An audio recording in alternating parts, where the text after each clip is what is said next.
audiometria vocal tem como objetivo avaliar a percepção e reconhecimento de fala de um paciente. A avaliação audiológica básica ela inclui o SDT, que é o limiar de detecção de fala, o SRT, que é o limiar de reconhecimento de fala, e o IPRF, que é o índice percentual de reconhecimento de fala.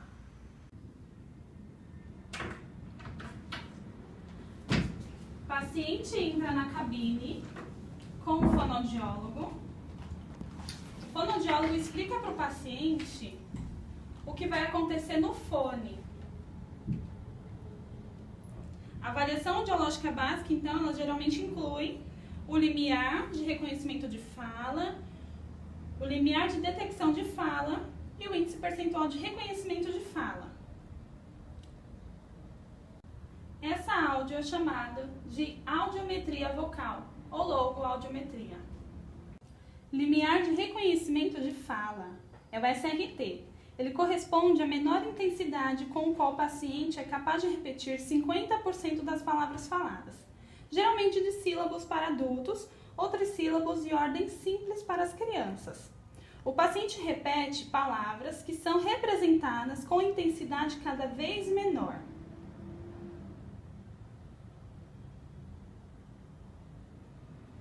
Inicia-se o teste com 40 dB acima da média tonal nas frequências de 500, 1000 e 2000. A cada palavra corretamente repetida, diminui 10 dB, até que o paciente não consiga repetir ou ouvir. Então, aumenta 5 dB e 4 palavras são solicitadas para que o paciente repita, chegando a um determinado ponto em que acerte 50% das palavras apresentadas. O RT deve corresponder à medida dos limiares tonais por via aérea nas frequências de 500, 1000 e 2000, podendo ser obtido nas frequências de 5 a 10 dB acima desta média. Caso a média das frequências de fala não corresponda ao SRT, deve-se suspeitar que o paciente tenha uma perda auditiva que prejudique a compreensão de fala. O teste de recepção e reconhecimento de fala podem ser aplicados em crianças também, mas com algumas modificações. O SRT em crianças menores de 18 a 36 meses de idade são instruídas para apontar várias partes do corpo, como cadê a mão, cadê o pé, ou atender ordens simples como dar tchau e mandar beijo.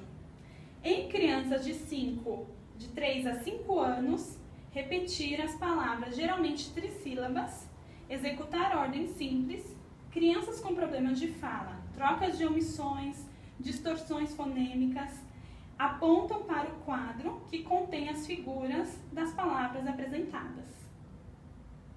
O índice percentual de reconhecimento da fala é reconhecido como IPRF. Mede a habilidade do paciente em repetir palavras monossílabos ou dissílabos, com aproximadamente 40 dB nível de sensação, ou seja, 40 dB acima da média do limiar das frequências de 500, 1000 e 2000. Caso o paciente refira desconforto a 40 dB, nível de sensação, deve-se ajustar a intensidade sonora, até que o paciente refira conseguir repetir as palavras sem apresentar desconforto. Os resultados dependem do grau e tipo de perda auditiva que o paciente apresenta.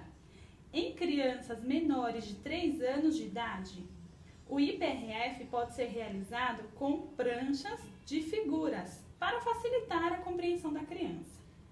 Em indivíduos normais, a discriminação pode variar de 88% a 100%.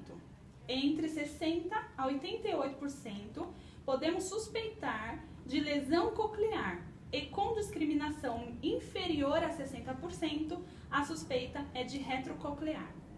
O SDT é o limiar de detectabilidade da voz. Representa a menor intensidade em que o indivíduo consegue perceber a voz humana, sem necessidade de compreendê-la. Nos casos em que o paciente não apresenta língua oral e tem dificuldade de compreender a fala, a logoaudiometria se restringirá ao limiar de detectabilidade da voz. Indivíduos com perdas auditivas severas e ou profundas são sujeitos que se enquadram nesta categoria.